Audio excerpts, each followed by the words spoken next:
Hello friends, அனைவருக்கும் வணக்கம். இந்த வீடியோ பதிவுள்ள டிஎன்பிஎஸ்சி தேர்வாக இருக்கட்டும், ஸோ எந்த காம்படிட்டிவ் எக்ஸாமாக இருக்கட்டும், ஸோ ஃபஸ்ட்டு நம்மளுக்கு வர்ற ஒரு பெரிய ப்ராப்ளம் என்னென்னு பார்த்துக்கிட்டோம்னா, நாம் படித்த சப்ஜெக்ட் படித்த டாபிக் உடனே மறந்து போயிடுறது. ஸோ ஒரு டாப்பிக்கை படித்து முடித்த உடனே நம்மளுடைய நண்பர்கள் யாராவது நம்ம அந்த டாப்பிக்லேருந்து வினாக்கள் கேட்டால் நம்மளுக்கு ஞாபகம் இருக்காது. ஓகேங்களா? ஸோ இந்த மாதிரி ப்ராப்ளம் உங்களுக்கு இருக்குன்னா கண்டிப்பாக இந்த வீடியோ பதிவு உங்களுக்கான வீடியோ பதிவு. ஸோ வீடியோவை ஸ்கிப் பண்ணிடாமல் முழுமையாக பாருங்கள். ஸோ ஃபஸ்ட்டு நம்ம பிரெயினை பற்றி நாம் ஒரு சில விஷயங்கள் கண்டிப்பாக தெரிஞ்சுக்கணும். ஸோ என்னென்னு பார்த்துக்கிட்டிங்கன்னா, நம்மளோட பிரெயினில் மெமரி பார்த்துக்கிட்டிங்கன்னா memory power short term memory, long term memory அப்படின்னு 2 டைப் இருக்குது. ஓகேங்களா? ஸோ இந்த ஷார்ட் டேர்ம் மெமரின்றது என்னென்னா, நாம் உடனே படித்த உடனேயே அது நம்மளுக்கு மறந்துடும். ஓகேங்களா? ஸோ ஒரு ரெண்டு நாள் இருக்கும், 3 நாள் இருக்கும், அதுக்கப்புறம் அது மறந்து போயிடும். இதுவே லாங் டேர்ம் மெமரி அப்படின்றது என்னென்னா, அது கண்டிப்பாக உங்களுக்கு எந்த காலத்திலே மறக்காது. அப்படியே மறந்தாலும் ஒரு சில விஷயங்கள்னால அது என்னாகும், மறுபடியும் ரீகால் ஆகி நம்மளுக்கு மறுபடியும் அந்த ஞாபகம் வந்துடும். அப்போது நாம் படிக்கிற டாபிக் எல்லாமே சரிங்களா, எல்லா விஷயங்களும் எங்கே போய் ஸ்டோர் ஆகணும், லாங் டேர்ம் மெமரியில் தான் ஸ்டோர் ஆகணும். ஓகேங்களா? அப்போது லாங் டேர்ம் மெமரியில் ஸ்டோர் ஆகணும்னா நாம் என்ன செய்யணும் சரிங்களா? ஸோ அதற்கு தான் மிகச்சிறந்த வழிகளாக நான் உங்களுக்கு இப்போ சில டிப்ஸ் அண்டு ட்ரிக்ஸ் சொல்ல போகிறேன். ஸோ கண்டிப்பாக இதை டெய்லி ஃபாலோ பண்ணுங்கள். நீங்கள் டெய்லி படிக்கும்போது இந்த டிப்ஸ் அண்டு ட்ரிக்ஸை ஃபாலோ பண்ணிங்கன்னா நீங்கள் படிக்கிற டாபிக்ஸ் விஷயங்கள் அனைத்துமே பார்த்துட்டிங்கன்னா லாங் டேர்ம் மெமரியில் ஸ்டோர் ஆகும். ஸோ அதன் மூலமாக உங்களுக்கு நீங்கள் படிக்கிற எந்த விஷயமே அவ்வளவு சீக்கிரத்தில் மறந்து போகாது. ஸோ ஃபஸ்ட்டு நீங்கள் இப்போ ஒரு டாப்பிக்கை படிக்க போகிறீங்க அப்படின்னா, ஸோ தனிமையில் உட்காந்து படிப்பீங்க. ஓகேங்களா? ஸோ தனிமையில் உட்காந்து ஒரு டாப்பிக்கை நீங்கள் ரீட் பண்ணுறீங்க அப்படின்னா கண்டிப்பாக சத்தமாக ரீட் பண்ணுங்கள். ஓகேங்களா? ஸோ எந்த அளவுக்கு சத்தமாக ரீட் பண்ணணும் அப்படின்னா, நம்மளுடைய காதுகள் ஓகேங்களா, நம்மளுடைய காதுக்கு கேட்குற மாதிரி நீங்கள் சத்தமாக அதை ரீட் பண்ணணும்.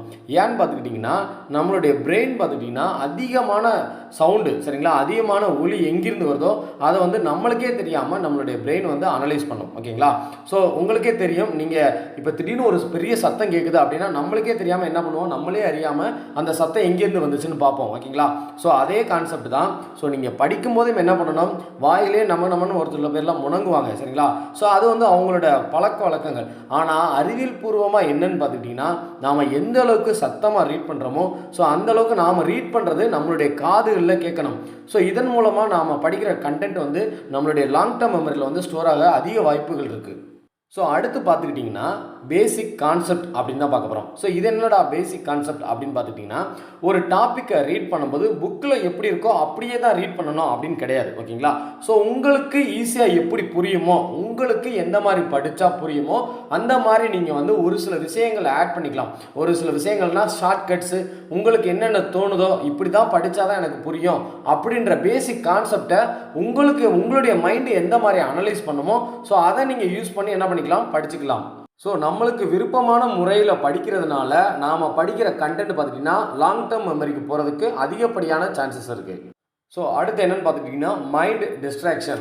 ஸோ இது என்னென்னு பார்த்துக்கிட்டிங்கன்னா, நாம் இப்போ ஒரு டாபிக் படிக்க போகிறோம் அப்படின்னா, ஸோ நம்ம போய் உட்காந்தோடனே ஒரு 10 நிமிஷம் தான் படிப்போம். ஸோ 10 நிமிஷத்துக்கு அப்புறம் பார்த்துட்டிங்கன்னா நம்மளுக்கு அந்த மைண்டு டிஸ்ட்ராக்ட் ஆகும். ஓகேங்களா? ஸோ இது வர்றதுனால நம்மளுக்கு என்ன ஆகும், நாம் புரிஞ்சும் புரியாமலும் பாதியை நம்மளுக்கே தெரியாமல் என்ன ரீட் பண்ணணும்னே புரியாமல் படிச்சிருப்போம். ஓகேங்களா? ஸோ அந்த மாதிரி பண்ணாமல் குறைஞ்சது நீங்கள் இப்போ படிக்க உட்காந்திங்கன்னா ஒரு 20 நிமிஷத்துலேருந்து 25 நிமிஷம் வரைக்கும் கண்டினியூஸாக உட்காந்துருங்க. எங்கேயுமே எந்திரிச்சு போகக்கூடாது. அந்த இடத்த விட்டு எந்திரிக்காமல் தொடர்ந்து அந்த கண்டென்ட்டுக்குள்ளே என்ன கொடுத்துருக்காங்கன்னு மனசில் உள்வாங்கி படிங்க. ஸோ அடுத்து என்னென்னு பார்த்துட்டிங்கன்னா, இப்போ நீங்கள் ஒரு டாப்பிக்கை ஃபஸ்ட் டைம் இப்போ தான் ரீட் பண்ணுறீங்க அப்படின்னா கண்டிப்பாக அது புரியாது. ஓகேங்களா? ஸோ ஃபஸ்ட் டைம்லேயே அது புரியாது. ஆனால் நீங்கள் 2வது தடவை படிக்கும்போது கொஞ்சம் புரியும், 3வது தடவை படிக்கும்போது அதை விட கொஞ்சம் புரியும். ஓகேங்களா? ஸோ மறுபடியும் நீங்கள் 4வது தடவை 5வது தடவை இப்படி தொடர்ந்து படிக்கையில் என்ன ஆகும்னா அந்த டாபிக் உங்களுக்கு லாங் டேர்ம் மெமரியில் போய் ஸ்டோர் ஆயிரும். ஸோ நீங்கள் அதை ஒரு 6 மாதம் கழித்து கேட்டால் கூட நீங்கள் என்ன பண்ணலாம், அந்த கொஷின்ஸுக்கு அந்த டாப்பிக்லேருந்து கேட்குற வினாக்களுக்கு உங்களால் பதிலளிக்க முடியும். சரிங்களா? ஸோ ஃபைனலாக மிகவும் முக்கியமான டிப்ஸ் என்னென்னு பார்த்துட்டிங்கன்னா self motivation. So self motivation அப்படின்னா என்னென்னா, நம்மளை நாமளே மோட்டிவேட் பண்ணிக்கிறது. ஓகேங்களா? ஸோ இப்போ நீங்கள் டிஎன்பிஎஸ்சி எக்ஸாமுக்கு ப்ரிப்பேர் பண்ணிக்கிட்டு இருக்கீங்க. திடீர்னு உங்களுக்கு ஒரு நம்பிக்கை இல்லாமல், என்னடா நம்மளும் இவ்வளோ வருடங்களாக படிச்சுக்கிட்டு இருக்கிறோம், இவ்வளோ மாதமாக படிச்சுக்கிட்டு இருக்கிறோம், நம்மளால் பாஸ் பண்ண முடியலையே, என்னடா இனிமேல் படித்து என்ன பண்ண போகிறோம் அப்படின்னு ஒரு திங்கிங் வரும். ஸோ அந்த மாதிரி திங்கிங் பேடு திங்கிங் வரும்போது நம்ம என்ன பண்ணுவோம், நம்ம வந்து நம்மளுடைய படிப்பை வந்து விட்டுருவோம், படிக்காமே இருப்போம். ஓகேங்களா? ஸோ அந்த மாதிரி வரும்போது நம்மளே மோட்டிவேட் பண்ணிக்கணும். ஸோ எப்படி மோட்டிவேட் பண்ணிக்கலாம்? ஸோ நம்மளுடைய நண்பர்கள் சர்க்கிள்லையோ நம்மளுடைய ரிலேட்டிவ் சர்க்கிள்லையோ நம்மளை சுற்றி பார்த்துக்கிட்டிங்கன்னா யாராவது ஒருத்தவங்க கண்டிப்பாக வந்து குரூப் 2 குரூப் 4 ஏதோ ஒரு எக்ஸாமில் வந்து பாஸ் பண்ணி வேலைக்கு போய்கிட்டு இருப்பாங்க. சரிங்களா? ஸோ அவங்களெல்லாம் நினச்சி பாருங்கள், அவங்களோட பட்ட கஷ்டங்களை நினச்சி பாருங்கள். ஸோ அவங்களுக்கும் இதே மாதிரி சுச்சுவேஷன் வரும்போதெல்லாம் அவங்க தங்களைனாலே மோட்டிவேட் பண்ணி அவங்க வந்து எக்ஸாமில் பாஸ் பண்ணி வேலைக்கு போய்கிட்டு இருக்காங்க. ஓகேங்களா? ஸோ அந்த மாதிரி விஷயங்களை நாம் நினச்சி பார்க்கல நம்மளுக்கு என்ன ஆகும், ஒரு மோட்டிவேஷன் கிடைக்கும். சரிங்களா? இது மட்டும் தான் மோட்டிவேஷன் கிடையாது, நம்மளுக்கு மோட்டிவேஷனாக கிடைக்கிற பல பாசிட்டிவ் விஷயங்கள் நிறையா நம்மளை சுற்றி இருக்கும். ஸோ அதெல்லாம் நினச்சி பார்க்கல நம்மளுக்கு என்ன தோணும், ஸோ நம்மளுக்கும் வந்து நம்மளும் வந்து படித்து பாஸ் பண்ணி வேலைக்கு போகணும் அப்படின்ற எண்ணம் தோணும். சரிங்களா?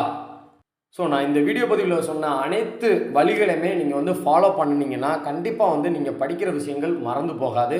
அது வந்து லாங் டேர்ம் மெமரியில் தான் ஸ்டோர் ஆகும். தொடர்ந்து அச்சம் தவிர ஆன்லைன் அகாடமிக்கு வந்து சப்போர்ட் பண்ணுங்கள், ஃபாலோ பண்ணுங்கள். நம்மளுடைய சேனலை சப்ஸ்கிரைப் பண்ணாத நண்பர்கள் சப்ஸ்கிரைப் பண்ணிட்டு பெல் ஐக்கானை கிளிக் பண்ணிக்கோங்க. இந்த வீடியோ பிடிச்சிருந்தா லைக் பண்ணுங்கள், கமெண்ட் பண்ணுங்கள், ஷேர் பண்ணுங்கள். தேங்க்யூ.